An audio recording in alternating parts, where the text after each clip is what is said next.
आपको वेलकम करता हूं अपने YouTube channel doctor Asim lectures पे। और हम लोग बात कर रहे हैं जनाब बायो एनर्जेटिक्स की, और बायो एनर्जेटिक्स के सारे टॉपिक्स हमने कंप्लीट कर लिए हैं। नाउ एज़ पर प्रॉमिस आज मैं आपके साथ आया हूं और आज मैं आपके साथ डिस्कस करूंगा वो सारे पास्ट पेपर्स जो बायो एनर्जेटिक्स वाले चैप्टर्स को लेके हमारे एंटी टेस्ट पेपर्स के अंदर आ चुके हैं। ठीक है, उसके साथ साथ जब हम बायोटेक्नोलॉजी सीरीज़ पे हमने लेक्चर्स किए थे तब मैंने आपको उसमें बताया था कि बायोटेक्नोलॉजी के जो लेक्चर्स हैं उनमें जो टेस्ट के अंदर क्वेश्चन आए हुए हैं वो बहुत कम हैं। इसलिए जब मैं आपसे बायो एनर्जेटिक्स के पास्ट पेपर डिस्कस करूँगा तो मैं बायोटेक्नोलॉजी के पास्ट पेपर भी आपसे डिस्कस कर लूँगा। तो आज इसके साथ साथ मैं आपसे बायोटेक्नोलॉजी के पास्ट पेपर भी डिस्कस करने वाला हूँ। तो आइए हम लोग शुरू करते हैं बगैर टाइम ज़ाया किए और देखते हैं कि बायो एनर्जेटिक्स के चैप्टर में से कौन कौन से क्वेश्चन पास्ट पेपर्स के अंदर आए हुए हैं। आपने बिल्कुल इसमें परेशान नहीं होना है, बहुत आसान क्वेश्चन होंगे। जब आप देखेंगे तो आपको एग्जैक्ट अंदाज़ा हो जाएगा कि वहाँ पर क्वेश्चन कितने इजी आते हैं। तो आप एंट्री टेस्ट की टेंशन बहुत लेते हैं, तो एंट्री टेस्ट की इतनी टेंशन न लिया करें। अगर आपकी प्रिपरेशन अच्छी है तो आपकी कामयाबी को इंशाल्लाह कोई भी नहीं रोक सकता। ठीक है, तो आइए फिर देखना शुरू करते हैं, टाइम बताया करें। तो ये मैंने आप लोगों के लिए बायो एनर्जेटिक्स के पास्ट पेपर्स सारे निकाल के यहाँ रखे हुए हैं। तो आइए हम एक एक करके उनको देख लेते हैं। तो ये हमारे पास्ट पेपर शुरू हो गए। बिस्मिल्लाहिर्रहमानिर्रहीम, बिस्मिल्लाह के नाम से हम शुरू करते हैं। तो ज़रा देखिए, ये बायो एनर्जेटिक्स के पास्ट पेपर हैं, आपको पता है, मेरे बारे में ज़्यादा बात करने की ज़रूरत नहीं। ओके, नाउ पास्ट पेपर चलते हैं डायरेक्ट। देखिए अब कौन कौन से क्वेश्चन वहाँ पता है। Now this is the question number 1 which is from the entry test 1999। और उसमें आप देख रहे हैं the process in green plant, ये प्लांट होगा टाइपिंग एरर है, in which organic food mainly carbohydrates are synthesized from water and carbon dioxide using energy absorb from sunlight by the chlorophyll pigment is known as. अब मुझे बताओ, इस सवाल के जवाब देना कोई मुश्किल है? मतलब क्या उसने इस क्वेश्चन में क्या चीज़ छोड़ी है? सिर्फ उस प्रोसेस का नाम छोड़ दिया है। पूरी फोटोसिंथेसिस की डेफिनेशन लिखी हुई है और सिर्फ फोटोसिंथेसिस का नाम नहीं लिखा हुआ। तो A is transpiration, B is dark reaction, C is light reaction, D is photosynthesis. तो बेटा photosynthesis is the correct answer as you can see. तो फोटोसिंथेसिस का करेक्ट आंसर सही। Okay, now then we have another question. Complete the reaction 6CO2 plus 12H2O। कैसे पूरे करेंगे अब आप देखना है। Carbon dioxide water raw material किसके हैं? फोटोसिंथेसिस के। Again this is the question of photosynthesis. तो C6H12O6 या 6H2O, C6H12O6 plus 6O2 plus 6H2O, C5H11, ये तो हो ही नहीं सकता, ग्लूकोज में 6 कार्बन होते हैं, हो नहीं सकता, नन ऑफ दीज हो नहीं सकता। तो या तो ए है या बी है, और आपको ये बात अच्छी तरह से मालूम है द आंसर इज ए, क्योंकि फोटोसिंथेसिस के अंदर ऑक्सीजन को रिलीज किया जाता है। तो आंसर इसका बी होगा, सॉरी, तो B should be the answer. तो में ऑक्सीजन रिलीज होगी, साथ में वाटर भी जो है इसमें प्रोड्यूस होता है। ठीक है, okay. Then in animal the product of anaerobic respiration is, animal हम खुद किंगडम एनिमलिया से बिलोंग करते हैं। हमने प्रोसेस पढ़ा है मसल फटीग का, और हमें पता है मसल फटीग में हमारे पास जब एनएरोबिक रेस्पिरेशन होती है तो उसके नतीजे में हम लोग क्या जनरेट करते हैं? उसके नतीजे में हम लोग लैक्टिक एसिड जनरेट करते हैं। तो D lactic acid is the correct answer. ठीक है, यूरिक एसिड नहीं हो सकता, यूरिकल तो पता नहीं क्या है, कुछ भी नहीं है, पायरुविक एसिड। अच्छा, एक बात ध्यान में रखिएगा कि 2003-2004 से पहले जब पेपर हुआ करते थे तो बुकलेट्स बच्चों को दिए नहीं जाते थे। तो वो बुकलेट जो है वो जो एग्जामिनिंग अथॉरिटी होती थी, वो जो टेस्ट लेने वाली अथॉरिटी थी, वो साथ दे जाया करती थी। तो इसलिए 2003 और 2000 उससे पहले के जो आपको टेस्ट मिलेंगे उसमें जो क्वेश्चन के ऑप्शन होंगे ना, वो आपको बड़े अजीब अजीब से ऑप्शन मिलेंगे बाद में। तो आप बड़े हैरान रह जाएंगे देख के कि यार ये किस तरह के ऑप्शन है। बेसिकली वो लोगों ने मेमोराइज़ करके क्वेश्चन और फिर उनके आंसर लिखे होते हैं। तो इसलिए थोड़े से आपको उसमें क्वेश्चन के आंसर जो है आगे पीछे मिल सकते हैं। ओके, देन वी हैव 1999 में एक और क्वेश्चन। ड्यूरिंग ग्लाइकोलाइसिस, ग्लाइकोलाइसिस आपने पढ़ी, मेरा लेक्चर आपने देखा होगा। The 6 carbon glucose splits up and changes into 2 molecules of 3 carbon substance called. Glycolysis की डेफिनेशन याद कीजिए। ग्लूकोज टूटता है और क्या बनता है? Citric acid? No. Pyruvic acid? Yes. Tartaric acid? No. None of this हो ही नहीं सकता। तो pyruvic acid the correct answer. Okay, एक और क्वेश्चन है 1999 से। A leaf is the most important organ of a green plant because of its. Plant में लीफ बहुत इंपॉर्टेंट होते हैं, बताइए क्यों? A photosynthetic activity, B photo electric effect, C both of these, D none of these. देखिए वही बात जो मैं आपसे भी डिस्कस कर रहा था कि जिसने इसको देखा होगा उसने बेचारे को जो चीज़ें मेमोराइज रही होंगी, तो फोटोसिंथेटिक एक्टिविटी तो उसने याद कर लिया कि ए इसका करेक्ट आंसर है। उसी से मिलता जुलता उसको फोटो इलेक्ट्रिक इफेक्ट फिजिक्स का याद रहेगा होगा। बाकी दो उसको कहते हैं हम लोग भर्ती के option, all of these and none of these. ठीक है ना, तो ये बात आपसे मैंने रखिएगा। ओके, 1999 एक और क्वेश्चन हमारे पास आ गया है। इसके ऑप्शन हम पूरे देख लें, ये पूरे ऑप्शन आ गए इसके। Photosynthesis the phenomenon which converts, photosynthesis किसको किस में कन्वर्ट करता है? Heat energy into chemical energy, no. Chemical energy into light energy, no. Light energy into heat energy, no. Light energy into chemical energy, yes. तो क्या पता है, light energy जो है फोटॉन्स की फॉर्म में होती है और जो केमिकल एनर्जी होती है वो ग्लूकोज की फॉर्म में होती है। ठीक है, अब हम आगे चलते हैं और देखते हैं कि आगे इसमें क्या होगा। Okay, then we have question, another question from the year 1999। इसमें ये बात भी ध्यान में रखिएगा 1999 के इतने सारे सवाल जो आपको नजर आ रहे हैं, लाजमी नहीं है कि सारे क्वेश्चन 1999 के हो। फिर मैं कह रहा ना कि मेमोराइजेशन का इफेक्ट भी हो सकता है कि कोई क्वेश्चन 2000 का हो, कोई 2001 का हो और वो मिक्सिंग अप में ऐसा हो गया हो। उस ज़माने में याद रखिएगा बायोलॉजी के 45 क्वेश्चन होते थे और ये भी याद रखिएगा कि एंटी टेस्ट जो पहला हुआ था वो 1999 में ही हुआ था सिंध के अंदर। ठीक है, okay. Which of the following is not an essential requirement for photosynthesis, इनमें से कौन सी फोटोसिंथेसिस की रिक्वायरमेंट नहीं है? सुटेबल टेम्परेचर हर रिएक्शन के लिए ज़रूरी होता है, कार्बन डाइऑक्साइड ज़रूरी है, वाटर ज़रूरी है, ऑक्सीजन। प्लांट फोटोसिंथेसिस में ऑक्सीजन रिलीज करते हैं, एब्जॉर्ब नहीं करते, है ना? तो oxygen is the answer. Okay, 2001 का क्वेश्चन आगे जनाब। विच of the following element chlorophyll lakhs, chlorophyll में इनमें से कौन सा एलिमेंट नहीं होता?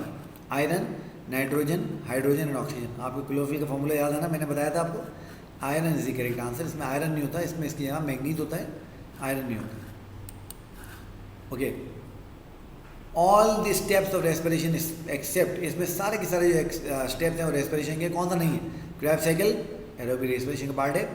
ऑटोलाइसिस ऑफ वाटर याद है हम लोगों को, लाइट रिएक्शन ऑफ फोटोसिंथेसिस में पढ़ा था हमने, ये फोटोसिंथेसिस का पार्ट है। इलेक्ट्रॉन ट्रांसपोर्ट चेन रेस्पिरेशन में होती है, ग्लाइकोलाइसिस रेस्पिरेशन में होती है। तो B autolysis of the water is the correct answer.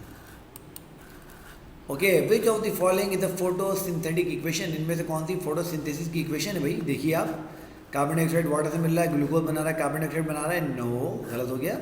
Carbon dioxide water से मिल रहा है, ग्लूकोज और कार्बन डाइऑक्साइड बना रहा है, फिर गलत हो गया। कार्बन डाइऑक्साइड वाटर से मिल रहा है, ग्लूकोज और ऑक्सीजन बना रहा है, यस, क्योंकि कार्बन डाइऑक्साइड इसका प्रोडक्ट नहीं होता, इसका रिएक्टेंट होता है, तो इसलिए C is the correct answer. 2002 dash number of ATP are produce during the aerobic respiration, ये हम बात कर चुके हैं।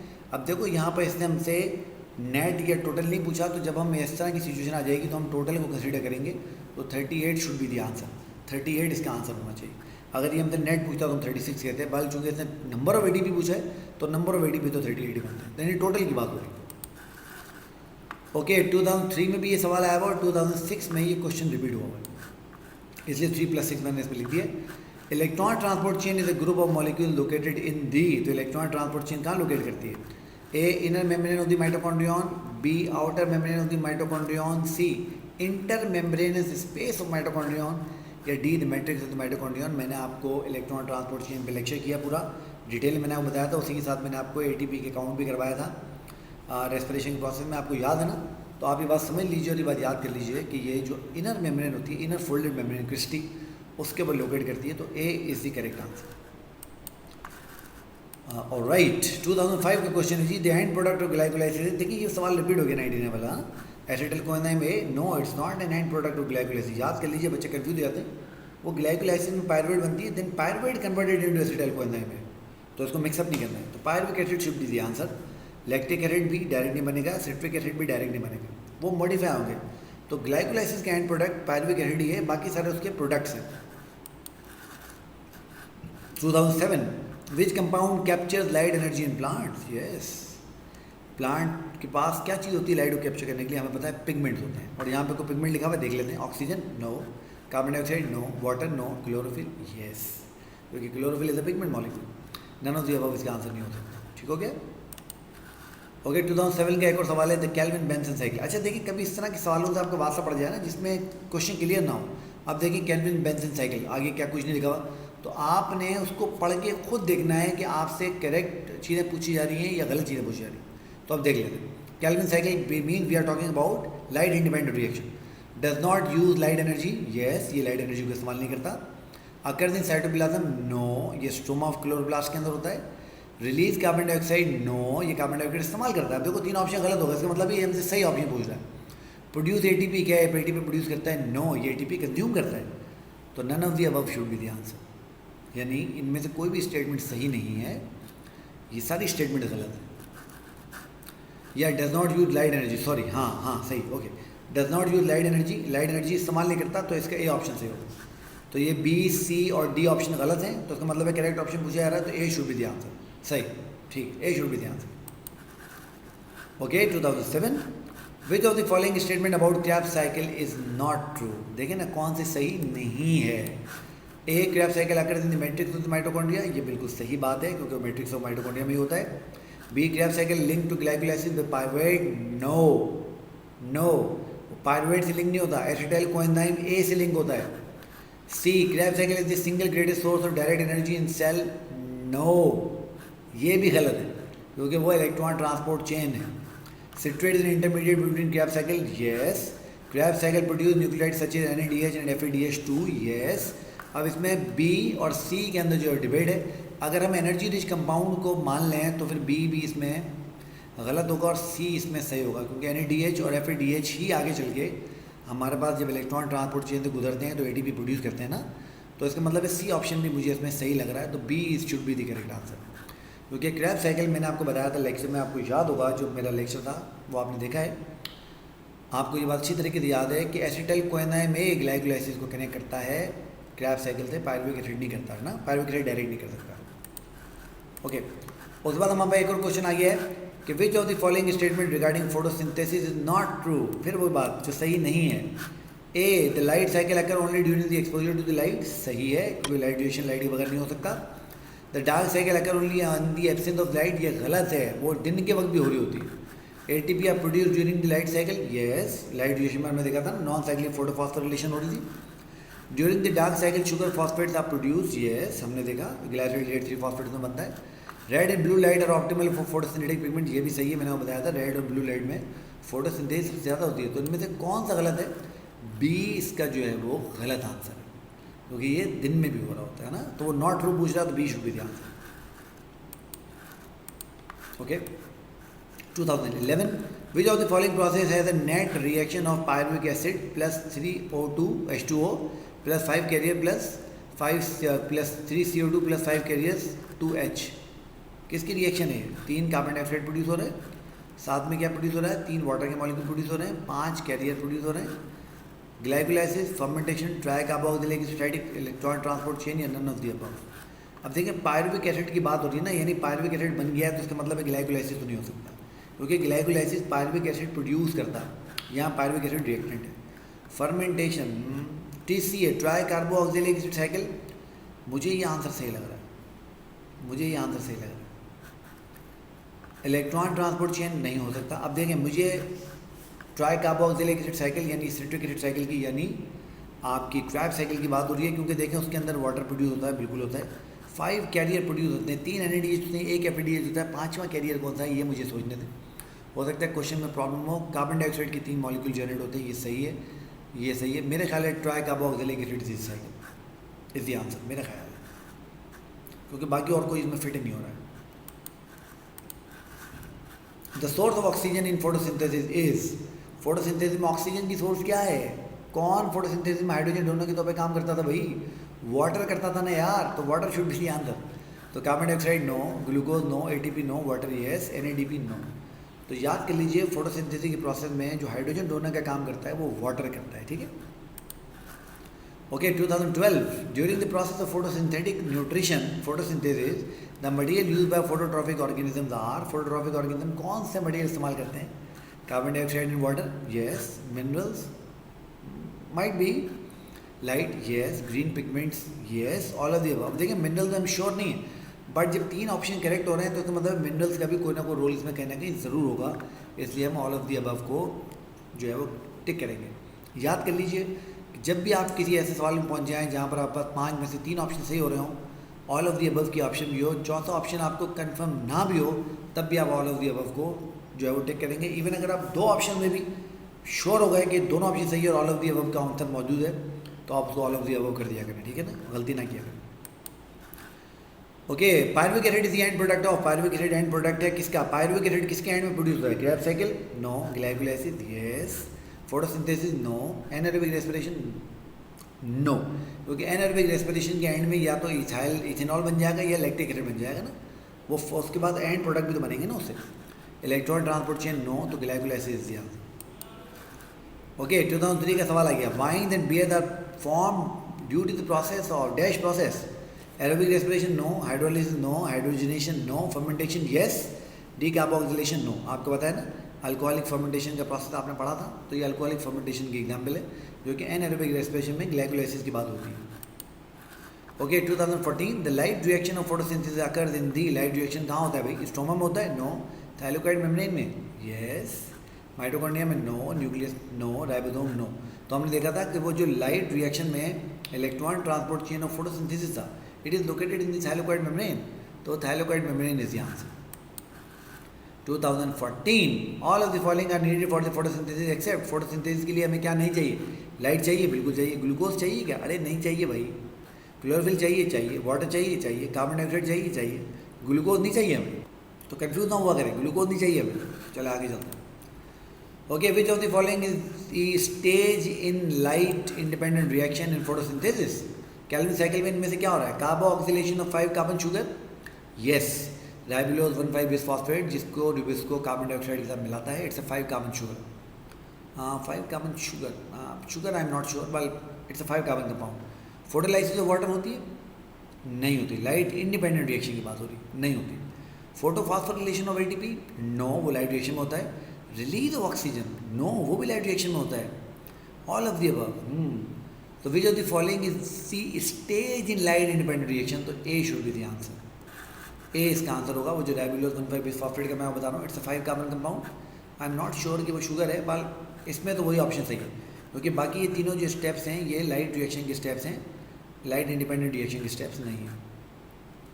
Okay common to the Krebs cycle and glycolysis in eukaryotes is, यानी क्रेब्स साइकिल जो हो रही है और ग्लाइकोलाइसिस जो हो रही है उनमें कॉमन क्या है, production of FADH2।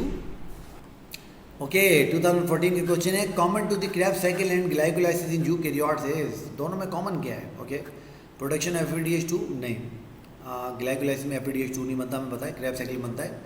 Localisation in mitochondria, no, glycolysis cytoplasm में होती है, क्रेब्स साइकिल माइटोकॉन्ड्रिया में होती है।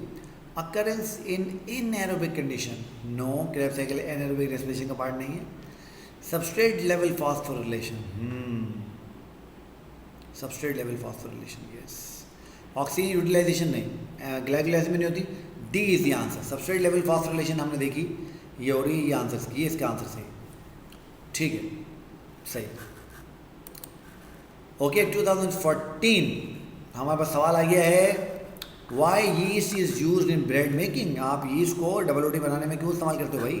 Anaerobic respiration produces alcohol, yes, anaerobic respiration produces carbon dioxide, yes, anaerobic respiration produces alcohol, yes, anaerobic respiration produces carbon dioxide, yes, both C and D. अब देखो मेरी बात सुनो, इसलिए इस्तेमाल करते हैं क्योंकि आपने डो को फुलाना होता है, और डो को फुलाने के लिए हमें क्या चाहिए होती है, carbon dioxide. If you ask me तो उसमें सी और डी दोनों ऑप्शन सही हैं, क्योंकि यीस्ट के अंदर अल्कोहलिक फर्मेंटेशन होती है, और अल्कोहलिक फर्मेंटेशन जब होगी तो अल्कोहल भी बनेगी और कार्बन डाइऑक्साइड भी बनेगी। बट चूँकि हमें डो को फुलाने की बात करनी है, तो मुझे इसका आंसर डी भी सही लग रहा है और ई भी सही लग रहा है। डी वैसे ज़्यादा करेक्ट है, डी ज़्यादा करेक्ट है, ठीक है। ओके 2014 का एक क्वेश्चन है, राइबोलोज बिसफॉस्फेट प्लस ऑक्सीजन, हाँ सही है, PGA प्लस।